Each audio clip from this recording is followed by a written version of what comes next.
Kejaksaan Agung memastikan hasil penelitian berkas perkara terhadap tersangka Ferdi Sambo CS akan diumumkan dalam 1 atau 2 hari mendatang.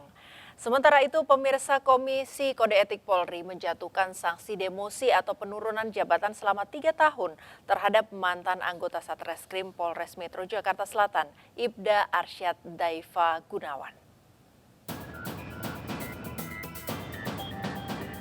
Kejaksaan Agung Republik Indonesia pastikan hasil penelitian berkas perkara Ferdi Sambo CS terkait kasus pembunuhan berencana dan obstruction of justice akan diumumkan dalam waktu dekat.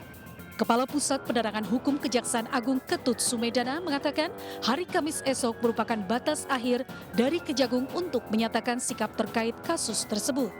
Saat ini Kejaksaan Agung tengah melakukan penelitian terhadap 12 berkas perkara dari tersangka Ferdi Sambo dengan tersangka lainnya. Setidaknya ada 30 jaksa peneliti untuk memeriksa berkas kasus pembunuhan berencana Brigadir Yosua dan 43 jaksa peneliti yang memeriksa kasus obstruction of justice. Nantinya bila berkas dinyatakan lengkap atau P21, maka jaksa penuntut umum menunggu jadwal pengembalian tahap 2 dari penyidik dan segera dibuat surat dakwaan untuk persidangan. Sampai saat ini memang masih dilakukan penelitian oleh penuntut umum, oleh tim penuntut umumnya. Dan target penelitian itu selesai di hari Kamis. Maka dari itu memang jaksa penuntut umum ini harus siang malam kerjanya, seperti itu. Menurut undang-undang kita, KUHP itu memberikan batasan waktu 7 hari sudah menyatakan sikap. Dari Jakarta, Kevin Pakan, Laksana, Leman, iNews melaporkan.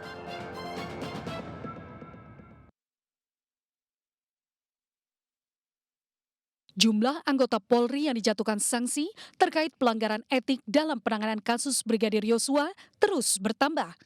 Hingga saat ini 15 anggota Polri dari tingkatan Tamtama, Bintara hingga Perwira telah dijatuhkan sanksi yang berbeda-beda sesuai dengan pelanggaran yang dilakukan dalam penanganan kasus kematian Yosua.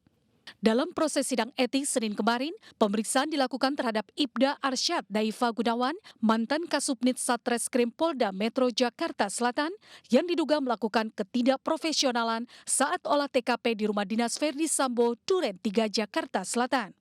Ibda Arsyad kemudian dinyatakan terbukti bersalah oleh Majelis Komisi Kode Etik Polri dan dijatuhkan sanksi berupa demosi atau mutasi yang bersifat penurunan jabatan selama 3 tahun. Atas nama Ibda ADG berupa pertama sanksi etika, yaitu perilaku pelanggar dinyatakan sebagai perbuatan tercela. Adapun sanksi administratif berupa mutasi bersifat demosi selama 3 tahun semenjak dimutasikan ke Yanma Polri. Selanjutnya, pekan ini Polri akan segera menggelar sidang etik untuk 3 tersangka obstruction of justice, diantaranya Brigjen Hendra Kurniawan, AKBP Arif Rahman Arifin, serta AKP Irfan Widianto yang sempat tertunda selama 3 kali. Dari Jakarta, Nadia Valeri, iNews melaporkan.